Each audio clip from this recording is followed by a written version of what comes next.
Good everybody. So this will catch a few people out, no doubt. We're 4 hours ahead of schedule. Two reasons for that. One is Penjuic Marie has made a huge breakaway and is going to roar through to the finish now. The weather completely changed, and a little cell of the high pressure trough that was centre of the squashed high has turned into a real shape, a real little high, and it's created a bit of breeze, and she's on the right side of that and bolted, which is really quite exciting in one way. And also, I've got a very important meeting at 2 o'clock, right when I needed to start doing the tracker. So I thought, okay, I'll do it at 10 o'clock rather than do it later, because it's quite fun when I was, follow the tracker at 5 o'clock or 6 o'clock in the morning now.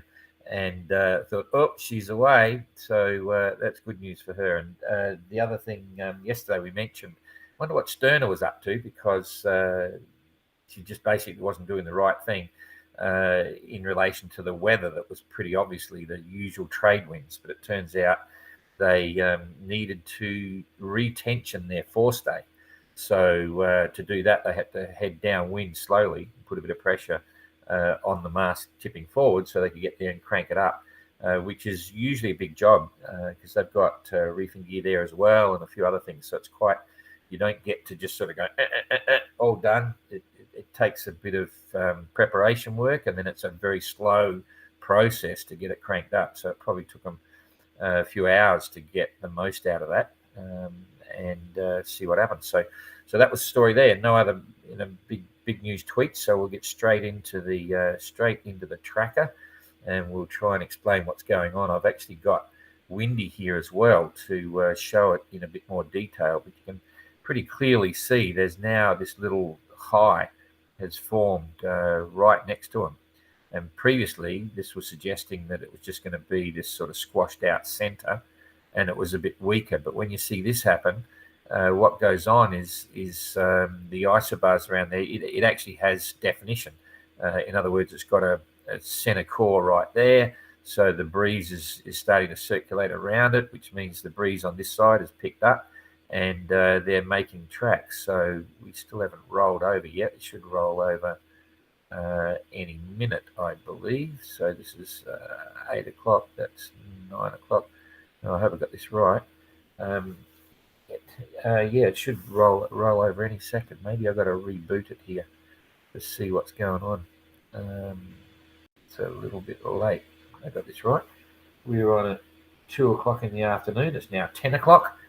So 4 hours. They're 4-hourly things. We're low on the thing. I'm going to reboot it here and see what we got. That's the we should be coming in at a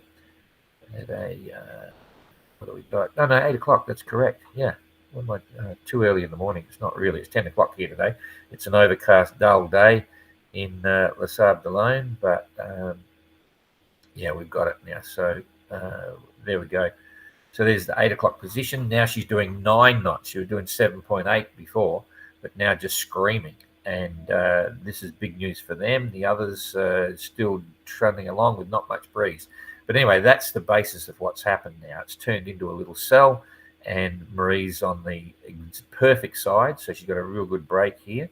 The classic case of the rich gets richer. If you're up the front, it changes. You're going to pick up the benefit of that. And I'll show you what happens after this. And it's completely unbelievable, because it looks like, if you look at that there, it looks like that she's going to run into no wind again and then possibly light headwinds. But you'll see it's evolving as we speak, and I think it's all because of the strength of this. It's pushing the breeze ahead of them, and we'll go through that in a minute. But for now, it's good news for Penjuic. So yes, in the last 24 hours, only done 162 miles because she was so slow for the majority of yesterday. But now she's really on the move, and I think she can potentially ride this all the way to the finish and arrive potentially as early as the 10th, late on the 10th. And, let's just wait and see what happens. That'd be the earliest, I think, sometime late on the 10th, but probably the 11th, because it might go quiet just at the very end. And it's very hard to predict weather 10 days out, 8, 9, 10 days out, but you never know. I think it's probably the 11th. The Esprit de Keep still only doing 4.3 knots and 72-mile day. Translated 4.4 knots and 122 mile a day. Doesn't look like much chance for them to overtake Benjuic now in this little system. But let's see how the drag race goes, because once they catch up and get moving in the similar system, then it's a drag race. And I think Benjuic's got a big enough break, but let's wait and see. So Neptune, 5.4, still trundling along, and 138 mile a day. Spirit of Helsinki, only 2.2. You can see that she's still sitting in this really low wind area. So again, Benjuic, huge break going on here. And Maiden doing 5.4, still moving. That's okay, but let's see how it rolls through. 137 mile a day. Outlaw, 7.4 knots, 176 nautical mile a day. And Galliana would secure 7.5 knots. Happy with that, still rolling up with the trades. And what did they get for the day? 165, so that's okay. Evrika looks like a bit of breeze, 7.7 and 165 mile a day, so it's filling in now. It's still a slow start for them. Triana, same deal, 7 knots and 164 mile day. And White Shadow falling a bit behind Triana, 6.6, 150 mile a day. It looks like a pretty good breeze coming, so they're okay with that. And Sterner roaring along with their tight forestay, 131 nautical mile a day. Explorer, they've got breeze, so they're doing 5 knots anyway, better than nothing, and 115 mile a day. They might stick with this now. They should be in there. There's a little blip here, which is keeping the breeze from the east, and that'll slowly head them. So as they get up there, they're going to bear away, obviously. So let's just have a look overall at what we think the weather's going to do. I'm going to leave the back end of the fleet. And it all hinges on this little cell that's formed right next to them. It's just got itself organised, and it's going to drive everything that happens forward. And I'll show you this on Windy as well in a minute. So here we go, clicking forward. It looks like what you're seeing here, if you watch Benjuic, this area of no wind is getting narrower and narrower and narrower. And you'll see the breeze pattern she's in now will start extending up, and this lot comes down and gets sucked into the void, and it's driven by this. That's what's doing it, and that's the big change. So here we go through by midnight tonight, and see all of a sudden that breeze is still holding for Marie going up. There's a bit of fluctuation there. The others are getting a bit of breeze, but it's going to come in slow. So she's got a 12-hour break on this, easy 12 hours. And then Helsinki will get moving, and I think you'll see, if we build this up, you'll see the L'Esprit d'Équipe translated will hook into this similar system, and they'll start moving. Helsinki will be a little bit slower to get started, and by the time Maiden gets up there, I think they'll be probably okay. I'm just going to keep it on a large scale while we see this, see if it shows you. So you can see there, this is by 7 in the morning tomorrow. It's like 24 hours from now, that calm is gone.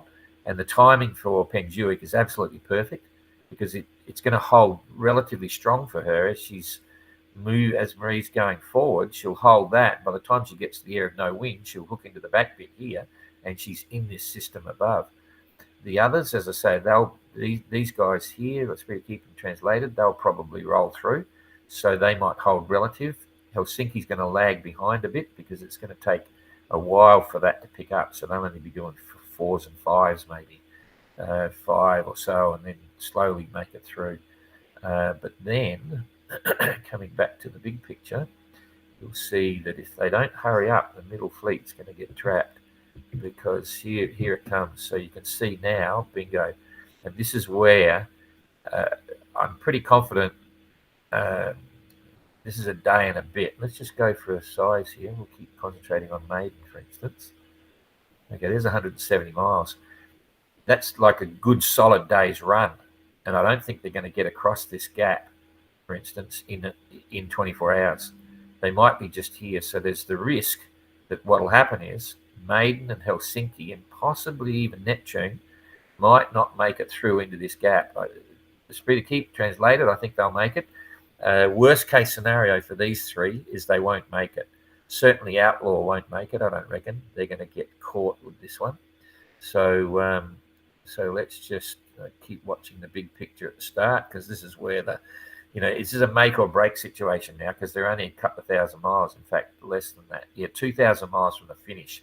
Normally that's a huge race, but now when you're racing around the world, this is it. This is the last chance. This is where you get the winners and losers, and Penjuic's looking good, the Spirit of Keep and Translator looking all right. Helsinki and Maiden, it's really risky. I'm not sure whether they're going to get through. I hope they do. But you'll see here as we progress this forward on the second day, it just keeps holding there. That area of no wind just sits there. It's like a blocking path. So, and there is I'm quite certain that this forecast is going to hold true, because once Marie and whoever else gets into this system, if we look at the strength of that, it's a bit messy, but it's very strong. It's very defined, clearly defined. And here's through to the fourth. So the middle fleet here, or the next group, they'll be coming up. And I don't think, it's going to take them a few days to get there. So it might be gone by then, but it's really looking very interesting. You see it starts to fade away there. But then look what you get, because this is the new Azores high. So these guys are going to luck out, because all of a sudden you've got headwinds because it's coming off the back of this one and spinning out off the strength of that. It comes down here and spins around. So it's got a lot of north in it before it turns into the northeasterly. So there'll be a day of challenges there, possibly. And this is on the 5th. So it's 2, 3, 4, 5. Okay. And we'll just concentrate again on Marie, what she's likely to get, having locked into the system. Big solid winds. You can see here on the beam, plenty of power.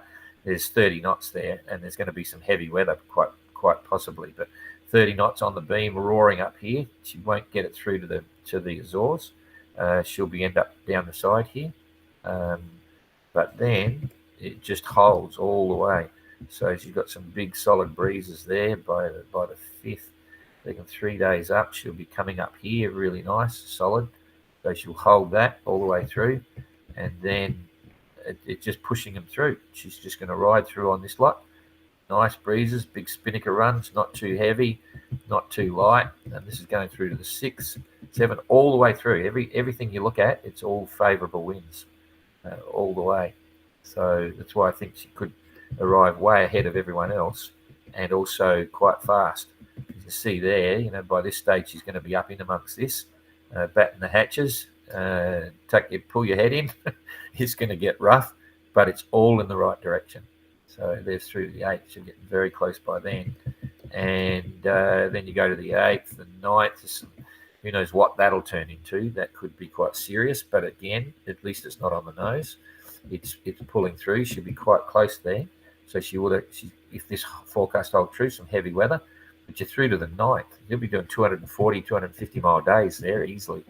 So, and it's going right through to the 10th, and that'll just push her straight through to Cowes. So, 3 or 4 250 mile days, bingo. She could arrive on the 10th, right in the middle of the spring tides, which is another story for later.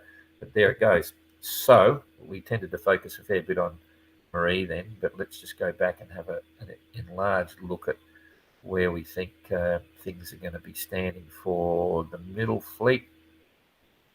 So again, in fact, while it's fresh in your mind, I'm going to go over to Windy and just confirm that, because this is the story now. The story is absolutely all about Marie's position, because she's so far ahead, she could get Line Honours and IRC on this. It's only my gut feeling, but it's possible. So you've got Windy there. I've got to get on to Windy. So here's roughly the position she's at the moment. And this weather forecasting is a bit more accurate, but you can clearly see the high pressure cell there. And if we start clicking it through, so I'm on the ECMWF, and I'll show you something interesting here in a minute.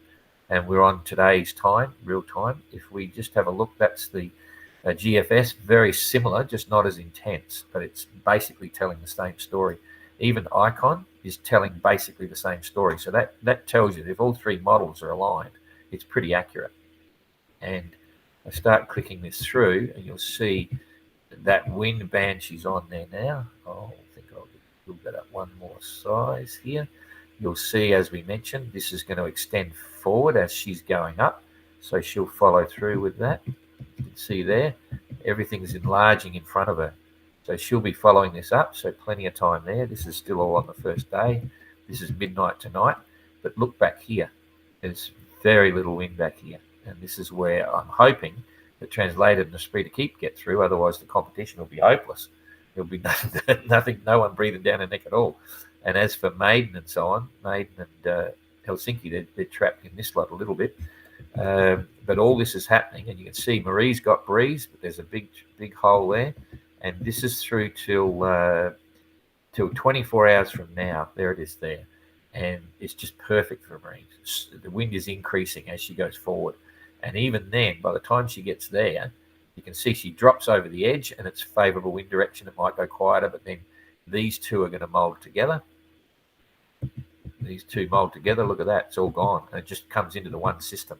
Now, this is where if L'Esprit de Keep and Translated can just hang in there, they don't have to come over here where Marie was. This is where the stronger wind is. But they're in the system and they'll keep going. And then it's a drag race with the three of them. I say that with respect. I don't know whether Helsinki will get through or Neptune and so on. But certainly if they're the most likely to catch it, and then they're up and away. So, okay, that's enough of that. But also, you can see, I'll just quickly scan through just to show you, boom, this is another day. Plenty of big winds, really tight low pressure system here, and they're in exactly the right position for that. And that low and the weather, that you can see how big that is, it's just a whole lot. And they're in just the right spot to ride it all the way through. There's the 6, there's the 7, it's all favourable wind direction. 8th, 9th, another big system coming through. 10th, even that, if this comes up, it's a little bit changing a little bit earlier, it's still favourable direction. It's on the port beam, so you're straight in. So it's looking pretty confirmed that this is the last weather format that they're getting, and that's pretty interesting. There's no other chances to change anything then. So let's have a look at what's going on here with the trade winds. It's going to lighten off a bit for the others down the back here. There's into tomorrow. Yeah, there's plenty of trade winds there, but you can see here, this is the challenge. This is 36 hours away, and it's going to slow everyone up. Going to slow Outlaw up. All the rest of it, I don't know whether they get through, but the others in the trade winds are sort of probably looking okay. But you can see it fluctuating. There's the 4th. It's not going anywhere, and by the 5th, it's sort of looking okay. So Triana, White Shadow and stuff could get up there. All right, I'm taking a bit long here. It's already 20 minutes. So let's just look at the leaderboard and see what's happening and see who's actually on rankings for line honours. That's pretty straightforward. Penduic, L'Esprit de Keep, Spirit of Helsinki, Translated 9, Maiden, so it goes. But let's look at the IRC because this could be quite telling at the moment. So Translated 9 is still there. Penduic is right next to them. Penduic is basically only 24 hours behind. Penduic is going to get ahead of Translated 9 here on IRC for sure. And that will be very interesting in its own right. L'Esprit de Keep made 51 days and 1 hour. And she's going pretty slow at the moment. Some of this will change when the slower boats here that aren't going fast right now, when they get into that weather system at the last minute and their vector or VMG actually increases, you'll see that waffle around a bit. But I've got to say, I've got a gut feeling that Penduic could be looking good for both of them, which would be amazing. And then Outlaw Triana, way down here, 52 days. I don't know. It's a bit hard to pick. And yes, it's all happening as we speak. They're pretty close. So as their relative speed picks up, it could all change. But wow, big change from yesterday. All right, that's probably enough of that. I'll just come back here and see who's actually online. Oh, sorry, you weren't looking. I had the wrong screen up then. You didn't see the didn't see the leaderboard. But anyway, that's cool. Tomorrow's going to be a big one because by tomorrow, everything will have settled down, and we'll know how far ahead Penduic got. We'll know whether Translated and L'Esprit de Keep managed to hook onto the tail of that system and keep up with them, and we'll also know how Helsinki and Maiden are pushing through. And so then we'll look at the whole thing right up from start to finish on all four legs and so on. But it's all transitioning too fast at the moment to make it really. The screen is jammed, Don. Did you see any of that, Megan? That's the one you changed the windy. Again, you did not change the screen. Oh, to windy, back to the tracker. Yeah. Okay. Those who don't want to stick around don't have to stick around. I'll put the tracker back up again and just review the last bits here. So get on the tracker here. Okay, so what I was now I forget where we were actually at. I'll get on the weather here. Okay, so I went through all the details of the lead, and then you saw on windy. So this is just looking at the back end of the fleet now. So I'll just quickly run this through, and you'll see what's happening. It's pretty much as we described. You can watch the middle fleet a bit better. And will Neptune hook into the back of that system or not? I'm not sure. And there's a big question mark hanging over Spirit of Helsinki and Maiden, whether they can get through, because you can see there it is opening up, and that's on the 3rd, so that's tomorrow. This is in about 36 hours. And if we look at the distance that, again, just reviewing the distance that Maiden's got to go, for instance, get from here to there, 240 miles. I don't know whether they're going to do 240 miles. I think they'll be more like stuck down here. So it's not looking healthy for Maiden, and I don't think it's looking so good for Spirit of Helsinki either. Neptune, maybe not, but these three, possibly. The others will start to come up and slow down pretty quickly after that. So we'll get rid of that and try through one more time. So you can see what the others are doing. This is 48 hours coming up, but you can see during the course of that, this calm just sits there, and it'll be impossible to sail through it. Possibly, it'll be very challenging to sail through it because it looks like there's no wind, and that's the situation in 48 hours time. So if you're a Maiden follower, keep your fingers crossed. If you're a Helsinki follower, keep your fingers crossed. Same with Neptune. The others, well, they've got breeze. They'll catch up. They'll close the gap, but there might be a breakaway of 3 boats now. I think that's it. An Explorer will plod along, and Sterner will plod along, and White Shadow will plod along as well. Okay, let's have a look for some. See who's here. The early birds. Good evening. I think you should add a Matessia class. Those entries, I reckon one lap just isn't enough. Yeah, right. This new live feed time. No, this is a one-off. Screen jam. Yeah, sorry about the screen jam. Interesting times. Don Penduic passing the needles in one of these low pressure systems. On the 8th and 9th will be challenging. I don't know about the 8th or 9th, but let's wait and see. I think the 10th would be pretty ambitious. That's 8 days from now, but just it's all up for grabs. We'll just have to wait and see. So all fun. Okay, I think that's it. So thanks for watching. We'll see you tomorrow at the normal time, because then they've got more of a chance to settle down, and we'll see